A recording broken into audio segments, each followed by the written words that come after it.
চলে এলাম আপনাদের কাছে একটা পেন্টিং নিয়ে, যে পেন্টিংটা খুবই মজাদার আর করে খুব ভালো লাগলো। খুব সময় কম পেয়েছিলাম, প্রচণ্ড বৃষ্টির মধ্যেও কাজটা ধরেছি। খুব আর্জেন্ট কাজ, একটা রথ পেন্টিং। রথটা হাতে সময় পেয়েছি 6 থেকে 7 দিন, তার মধ্যেও বৃষ্টি, তার জন্য রং শুকোতে একটু দেরি হয়েছিল। তাও রাত 10টা-11টা পর্যন্ত কাজ করে সকাল থেকে টানা কাজ হয়। স্টুডেন্টদেরকে নিয়ে লেগে পড়ে এই কাজটা কেমন লাগছে দেখুন। আর যতটা পারছি ডিটেলিং করার চেষ্টা করেছি অল্প সময়ের মধ্যে। আরও সময় হলে আরও বেটার করার চেষ্টা করতাম। দেখুন কেমন লাগছে। পেছন দিকে জগন্নাথ দেব, বলরাম, সুভদ্রার ছবি আর পুরী জগন্নাথ ধাম মন্দিরের ছবি। কিছু লতা ফ্লোরাল ডিজাইন করেছিলাম। আর কেমন লাগছে দেখুন। অল্প স্পেস ছিল, বেশ বড় রথ প্রথম করলাম। কেমন লাগছে আপনারা জানাবেন, কমেন্ট করবেন। কোনো সাজেশন দেওয়ার থাকলে অবশ্যই দেবেন। আপনাদের কমেন্ট দিয়ে আমার খুব ভালো লাগবে। দেখুন সবাই মিলে খুব তাড়াহুড়ো করেই কাজটা হয়েছে আর খুব ফিনিশিং ছিল, মানে এত ডিটেলিং কাজ ছিল, সবাই মিলে না করলে অসম্ভব ছিল কাজটা করতে। এশিয়ান পেন্টের high gloss Apcolite enamel paint use করেছি।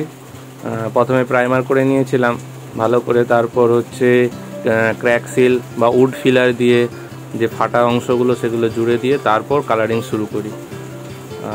প্রচণ্ড বৃষ্টির জন্য মানে শুকোতে লেট হচ্ছিল, তাই জন্য কাজে দেরি হয়। লাস্টের দিকে একটু তাড়াহুড়োর মধ্যে কাজ করতে হয়। শুক্রবার যথারীতি রথ, তাই বৃহস্পতিবার সকালে কাজ শেষ করি। আপনাদের কেমন লাগছে অবশ্যই জানাবেন। আর কিছু কাজ স্প্রে দিয়েও কাজ করেছি, স্প্রে গান দিয়ে।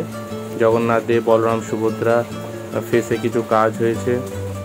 তারপর কিছু পুঁতি ডিজাইন করেছি, দেখুন আপনাদের কেমন লাগছে। আর সিম্পল কিছু ডিজাইন করে দিয়েছি আলপনা, যাতে লালের উপর ভালো লাগে। কাজটা সব শেষে রঙের লংজিভিটি বাড়ানোর জন্য এবং চকচক করবে তার জন্য বার্নিশ দিয়েছি। স্প্রে দিয়ে বার্নিশ করেছি যাতে আরও ভালো লাগে। যথারীতি সিংহাসন, তাই লাল সারফেস রেখেছি মেঝেগুলো। এবার লালের উপর হোয়াইট দিয়ে আলপনা করতে বেশ ভালোই লাগলো দেখতেও খুব ভালো লাগছে। আপনাদের কেমন লাগছে অবশ্যই মতামত দেবেন। আর পুরো রথটার ভিডিওটা দেখুন। আর উপরের চূড়াগুলোর কাজটা দেখবেন। কিছু ডিটেলিং ছিল চোখের, লাস্ট ফিনিশিং চলছে। জানাবেন কেমন লাগছে, অবশ্যই মতামত দেবেন। সবাইকে রথযাত্রার শুভেচ্ছা জানাই। সবাই ভালো থাকবেন, সুস্থ থাকবেন এই কামনা করি। পাশে থাকবেন, নতুন হলে সাবস্ক্রাইব করবেন, আর যদি ভালো লাগে শেয়ার করবেন। নমস্কার। এই ধরনের আরও ভিডিও পেতে হলে অবশ্যই চ্যানেলের সাথে যুক্ত থাকবেন, নোটিফিকেশন অন করে রাখবেন যাতে নোটিফিকেশান পৌঁছায়। এই ধরনের কাজের আপডেট আপনারা পাবেন। আর কোনো কিছু জিজ্ঞাসা থাকলে অবশ্যই কমেন্ট করতে পারেন, আমি অবশ্যই উত্তর দেব। নমস্কার।